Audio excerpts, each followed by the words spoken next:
예. 자, 마무리 1시간 더 나누도록 합니다. 계시록 14장인지 3절로 갑니다. 그들이 보좌 앞과 내생물과 장로들 앞에서 새노래를 부르니, 이 새노래라는 용어는 신령한 노래라는 뜻이에요.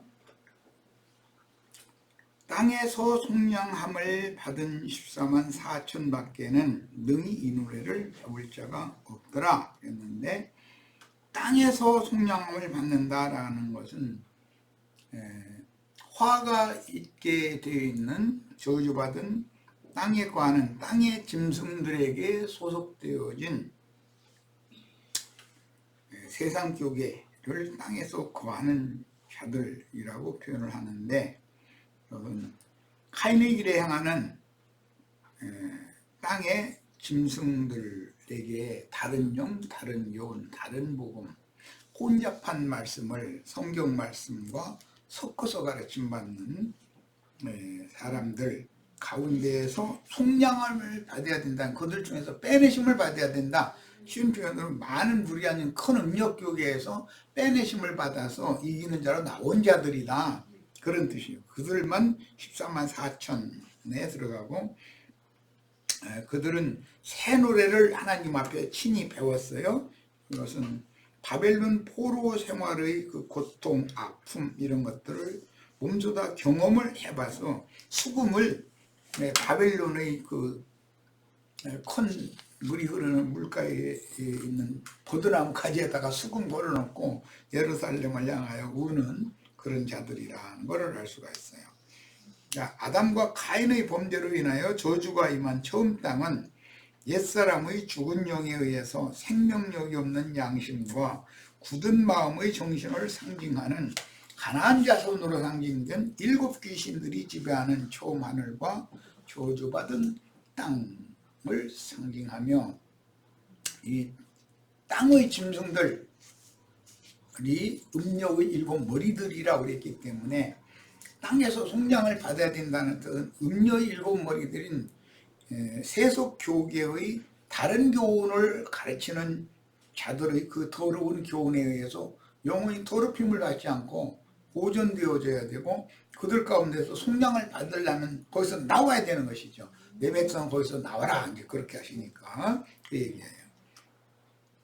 땅의 짐승들인 땅의 왕족들에게 더럽힘을 당한 큰 음녀인 짐승의 몸에 붙은 세상 교계의 신자들은, 이 사람들은 그냥 뭐 십자가의 도에 가면 십자가의 도를 오해해가지고 마당만 밟고 번제단 그 앞에 그냥 제사 그거 하는 것만 계속 참여를 하다 돌아가고 죽는 날까지 그걸 반복하는 거예요.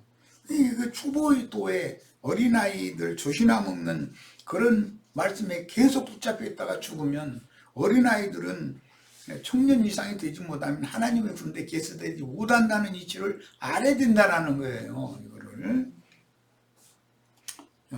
20세 이상 된 하나님의 군대에게나 할례산 아래에서 할례를 행하죠.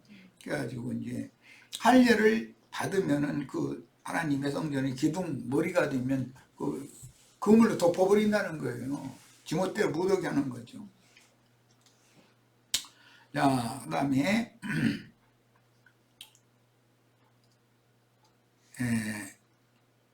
세상교회 신자들은 저주가 임한 우상 잡신들의 땅에 거하는 육신에 있는 신자들이므로 그들에게는 당연히 땅과 바다는 화가 있다고 성경 자체가 설명을 해놨어요. 자, 새 노래는 신령한 노래, 즉 계시를 찬양으로 노래한 예언의 시가라는 뜻으로서, 이것은 구약 성경에 보면 그 세 사람 이름 나오죠. 뭐 대표적으로 해만이었었죠. 그 선견자들의 지도와 계시를 받은 믿음으로 교회 생활을 통해서 하나님이 친히 가르쳐 주셔야만 익숙하게 부를 수가 있으니 그걸 배워가지고 불렀다. 역대상 25장이 이렇게 되어 있죠. 절대 순종과 헌신을 주님께 친히 가르침 받아야만 새 노래를 부를 수가 있습니다. 이것은 신앙의 체험 문제이기 때문에 뭐 내가 이렇다 저렇다 교리적으로 말할 수는 없죠. 자, 이제 4절로 갑니다. 25, 14장 4절. 이 사람들은 여자와 더불어 더럽히지 아니하고, 이것도 교계에 아주 말씀이 많은 그런 용어죠. 아주 신부들은 이제 장가를 안 가고 절간에 중도를 이제 아내를 취하면 안 되고 이제 이런 식인 거죠. 이제 가나안 종교의 종교적인 그런 관념인데, 뭐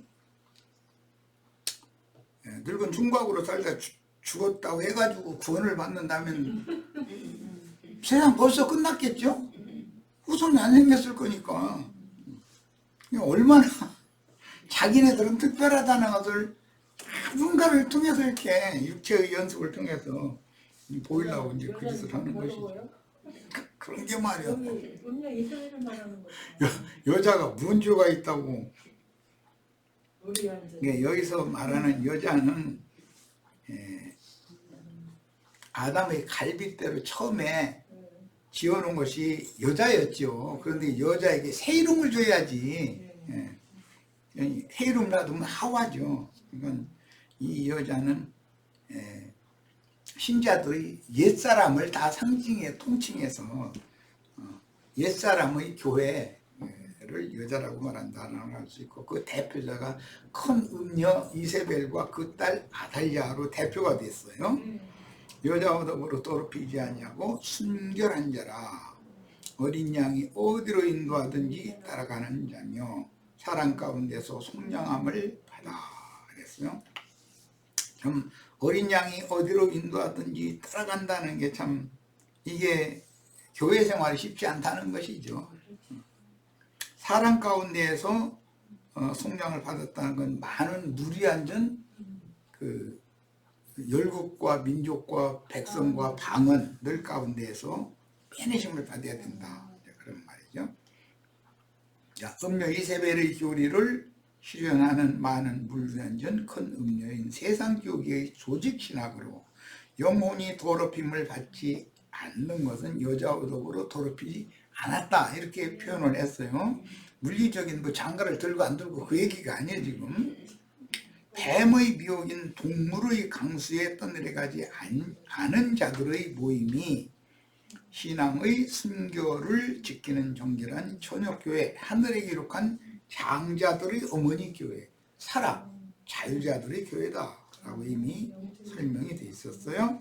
자, 그 다음에 어디로 인도하든지 라는 말은 험준한 산지길로 인도를 하는데, 애굽의 외와 부추와 마늘과 뭐 고기와 이런 것들은 주지도 않고 맛없는 것만 자꾸 줘가면서, 광야 식물이니까 뭐 맛이 있었겠어요?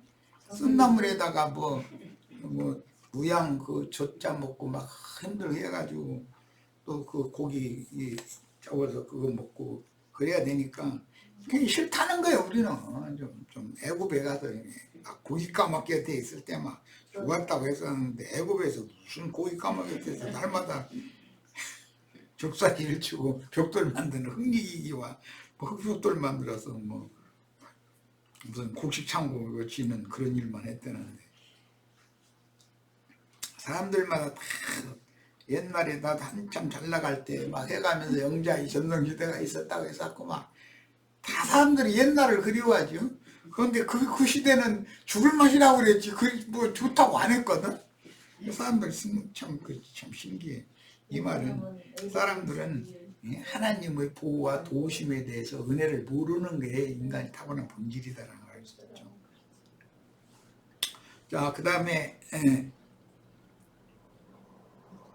매맞은 반석에서 나온 생명수와 썩지 않는 감추인 만나를, 성소 안에 들어가야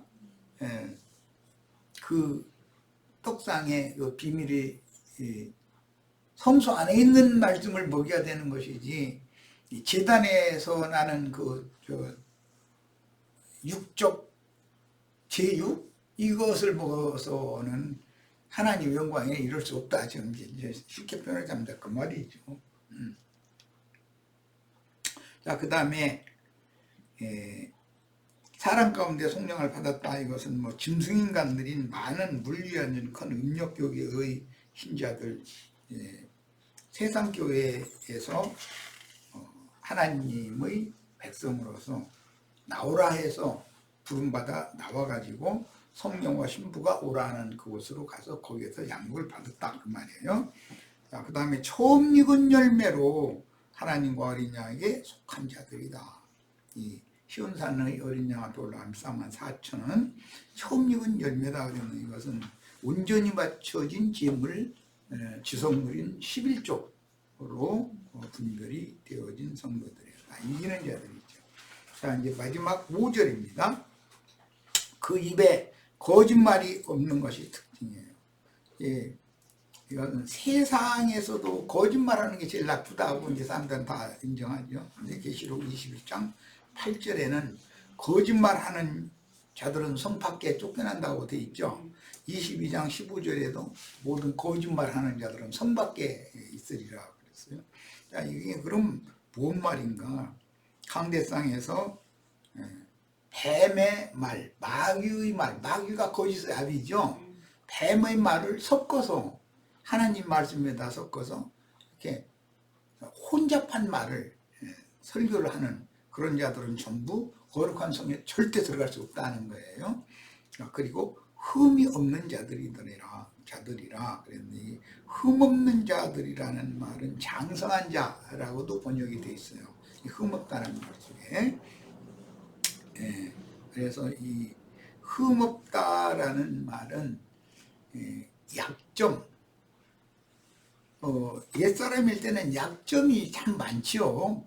주님 앞에서 배우고 새 사람으로 다시 만들어지면 흠잡힐 것이 없어지게 되는 건데, 하나님 보시기에 사람 보기에 아름답게 보여지는 상태를 말하는 거니까 잘못하면 영적만 해서도 안 되는 것이죠. 사람 보기에도 아름다워야 돼요. 자, 금제단의 처음 익은 열매, 금제단의 부활로 그 부활의 생명을 받은 성도들로서 그 영과 신부가 오라 하시는 곳 하늘의 시온산에서 계신 어린 양께로 인도하여 양육하시고, 아까 양육하는 것은 낚시를 하는 것으로 상징한다는 말씀드렸어요. 세상에 나가 전도를 할 때는 금을 치고 물고기를 이렇게 잡는 것으로 상징이 돼요.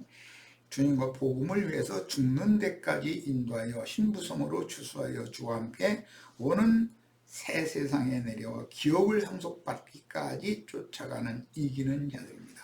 어디로 인도하든지 라는 것은 그 영혼이 온전케 되기까지 각 사람을 인도하시는 길과 방법은 다를 수가 있죠. 똑같을 수는 없는 거죠. 그 사람은 그런 통로를 거쳐야 거기에 이르는 거죠. 그래서 동서남북 사방에 문들이 다 세무씩 각각 있는 거예요. 어느 문으로 들어가든지 거기에 이르면 되는 것이죠. 그런데 다 주의 성령 인도를 받아야만 거기에 이른다는 것이에요. 그래서 이제 세상에서 고난받는 이야기를 이제 어쩔 수 없이 증거를 하다가 다 나처럼 되라는 말은 아니다. 이제 이런 거를 모르고 형제에 속한 사람들은 자기만 십자가에서 죽었고 다른 사람들은 그냥 다 꼬장꼬장 살아있다 이러고 정죄하는 도가 십자가의 도예요. 그건 오해한 거예요. 자기가 모르는 그런 내색을 안 해서 그렇지, 자기가 모르는 자기보다 훨씬 더 심각한 고난을 당할 수도 얼마든지 있는 거죠. 자기만 제일 큰 고난 받았다고 그냥 이 세상에서는 자기같이 고생 많이 한 사람 없어. 아주 그런 사람 만나면 나는 내가 졌다고 아무것도 안 해버려. 그 얘기에 뭐 고생 많이 한 것 가지고서 무슨 자랑거리라고 그걸 싸우고 있어.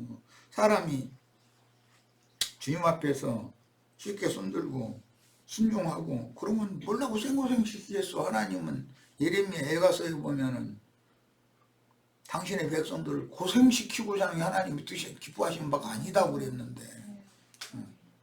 그 고생한다고 구원받는 것도 아니고.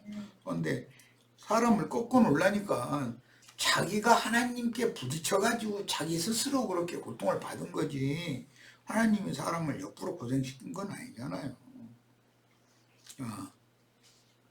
그 부활이며 그 생명이신 그리스도를 믿음으로 받아들여 주 아빠의 한정이 되고 같은 마음이 된 정결한 처녀교회, 하늘에 기록한 장자들의 어머니가 난 이기는 자들은 천국 곡식 중에서 초실절에 드리는 한 단으로 요셉의 단에 묶인 성도들이니 곧 지성물로 드리는 11조로서 처음 익은 열매 한 단을 흔들어서 제사하는 요제로 드려진 제물입니다. 이것은 제사법을 이해를 하셔야 돼요. 자, 이제는 구약 성경에 기록한 시온산에 관한 예언들을 성경을 찾아 읽어보고 이제 마칠 거예요. 시편 2편 6절로 7절 내가 나의 왕을 내 거룩한 산 시온에 세웠다. 즉 하나님께서 예수 그리스도를 시온산에 세운 것이죠. 이 말씀에서 오늘 계시록 14장에 어린 양 시온산에 섰고 14만 4천이 그 앞에 또 올라갔다 이렇게 되어 있어요. 그러니까 하나님이 나의 왕인 예수 그리스도를 어린 양을 내 거룩한 산 시온에 하나님이 세웠다 이거예요. 이미 시편에 예언된 말씀이 지금 계시록 14장에서 인용된 거예요. 자, 시편 48편 1절로 3절 이제 시온 요새에 대해서 설명하고 있어요. 여호와는 위대하시니 우리 하나님의 성 거룩한 산에서 극진히 찬양 받으시리로다.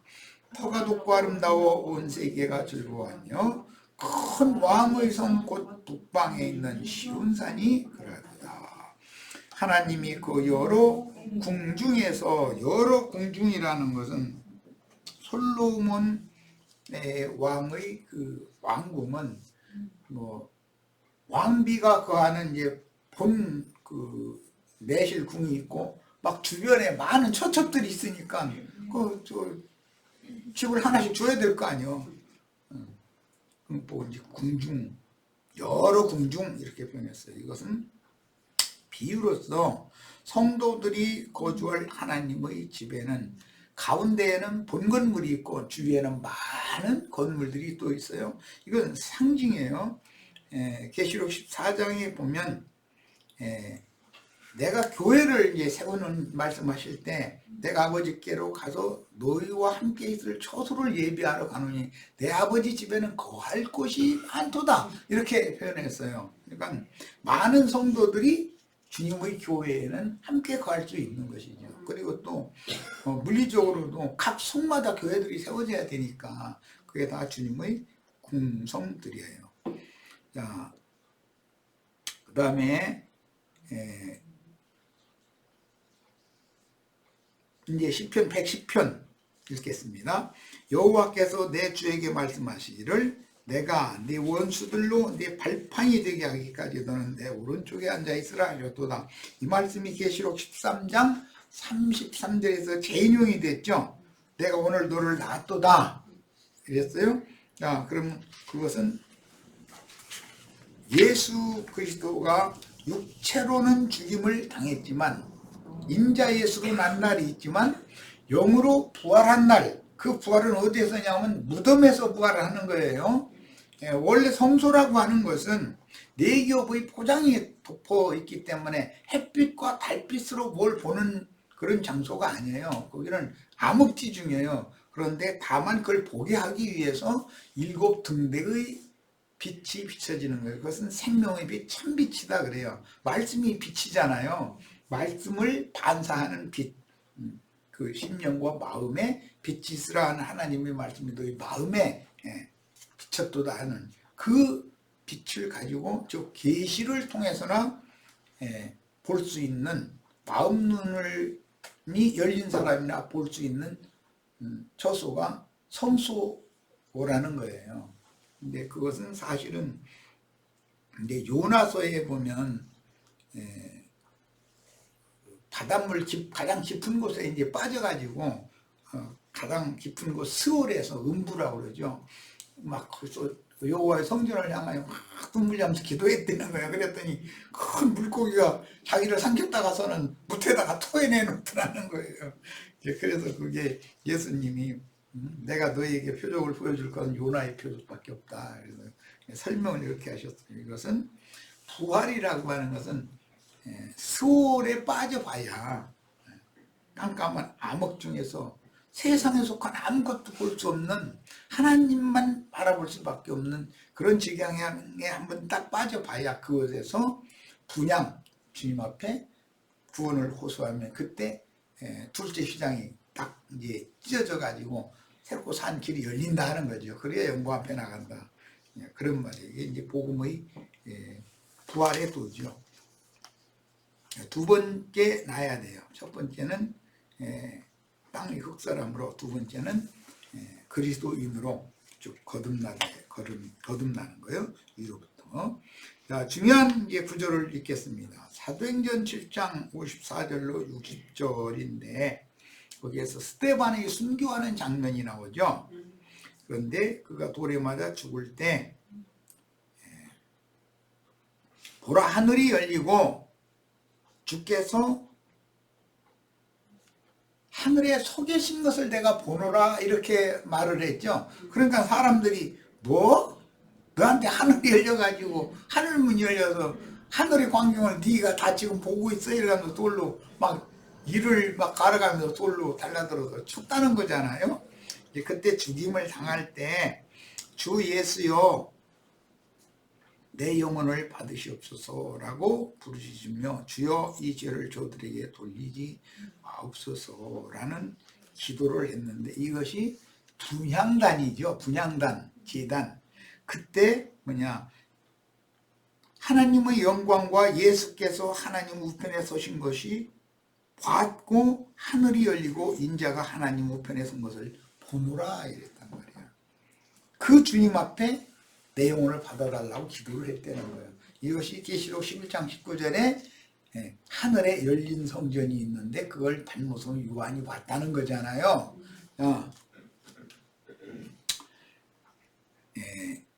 이런 스데반이라는 그 이름의 뜻은 멸관이라는 뜻이에요. 형제님은 주님이 서 계신 하늘의 시온산 성전으로 데려감을 받았음을 알 수가 있다. 그걸 보여주셨고 내 영혼을 받으시라고 했을 때는 그것으로 데려갔을 거다. 데려갔다는 걸 지금 말하고자 한다 이 말이죠. 먼저 어린 양과 하나님이 영광, 그 영광의 임재처소, 영광의 보좌, 예수님이 하나님 우편에 서신 모습, 이런 것을 하늘을 문을 열어서 그 둘째 휘장을 위로부터 아래까지 이렇게 찢어가지고 하나님의 영광을 보게 해줬어요. 그러면 그냥 가는 게 아니라 분향을 해야 된다. 금제단에서. 제단이 둘이라는 거 내가 지금 설명을 많이 했어요.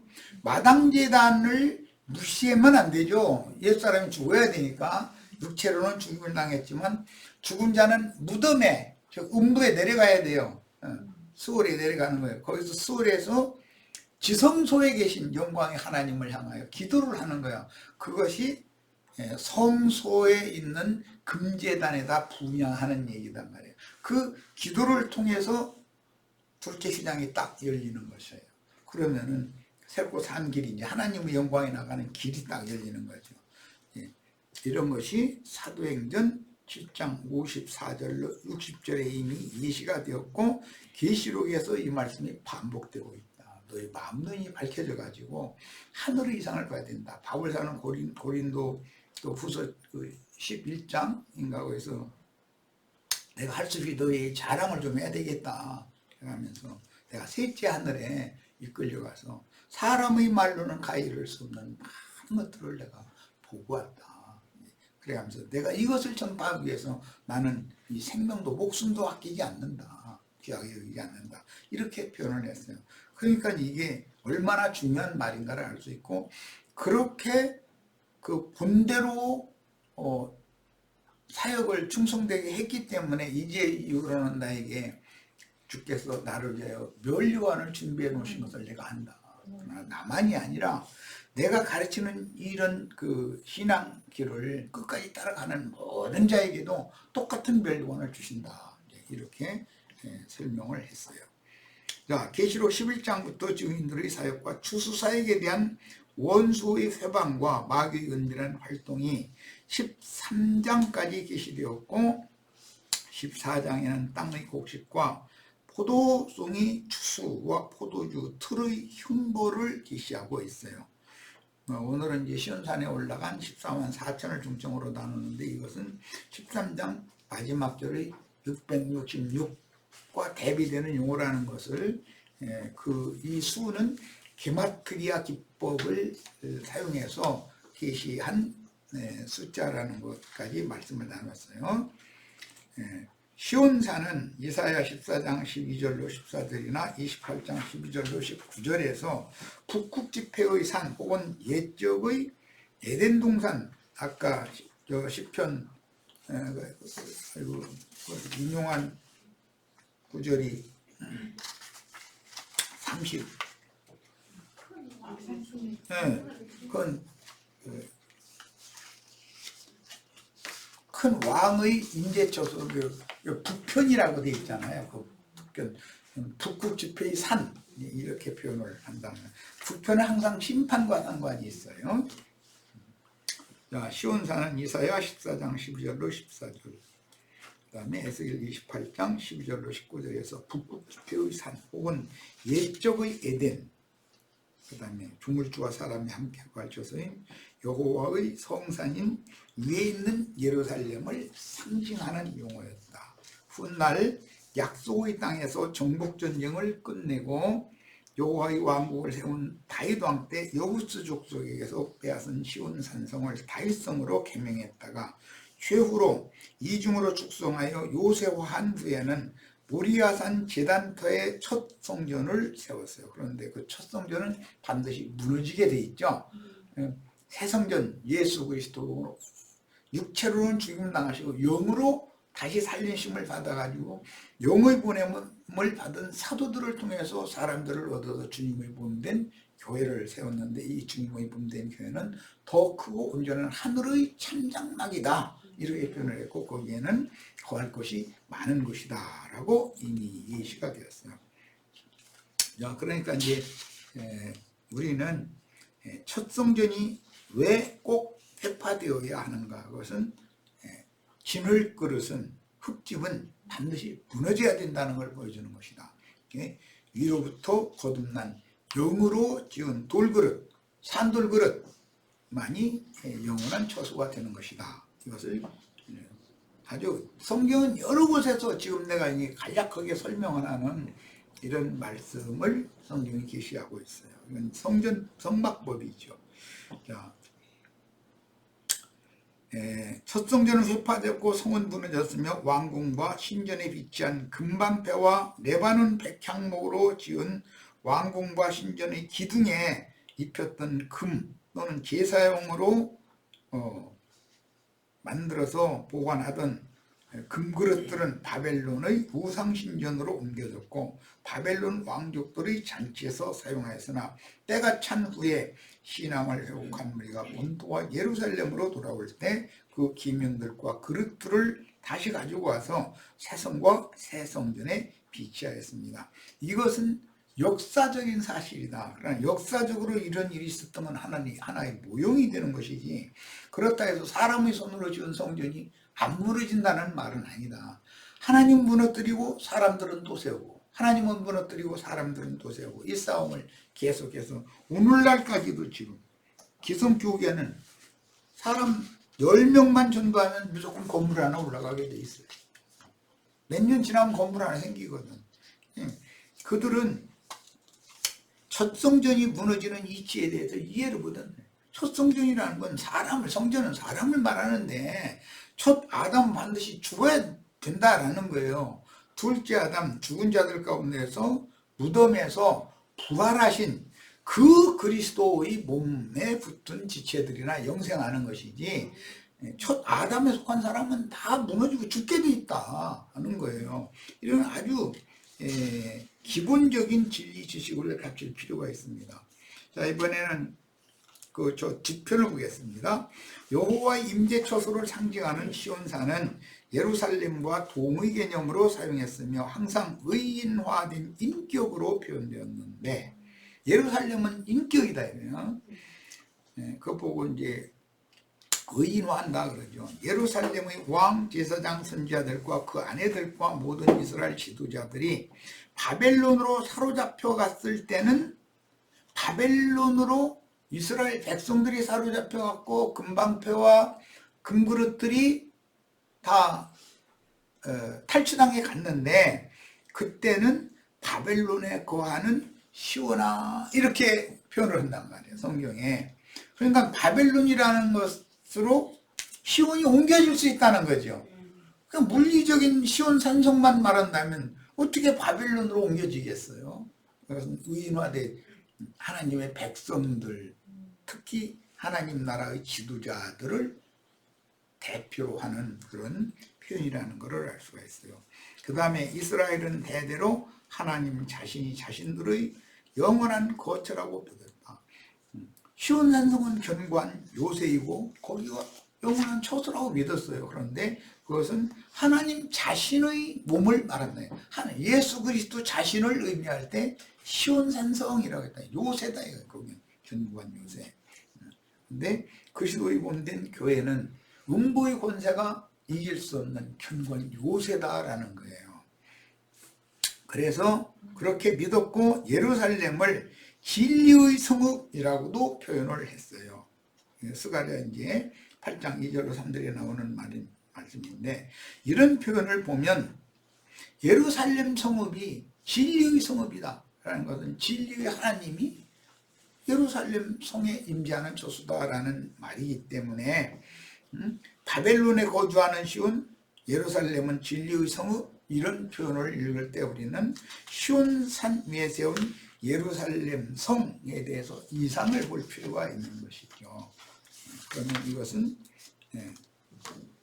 육체로는 죽임을 당하셨지만 영으로는 살리심을 받은 그리스도의 교회, 그리스도의 몸된 교회를 상징하는 표현이 시온산성으로 예시가 됐다라는 것을 알 수가 있어요. 주님의 교회와 이제 세상 교회를 구분하는 것이 세상 교회에서는 666, 주님의 교회에서는 14만 4천으로 이렇게 성경에서 게마트리아 기법을 사용해서 암호화된 숫자가 사용되었다는 것입니다. 자, 오늘 집회 여기까지 해서 마칩니다.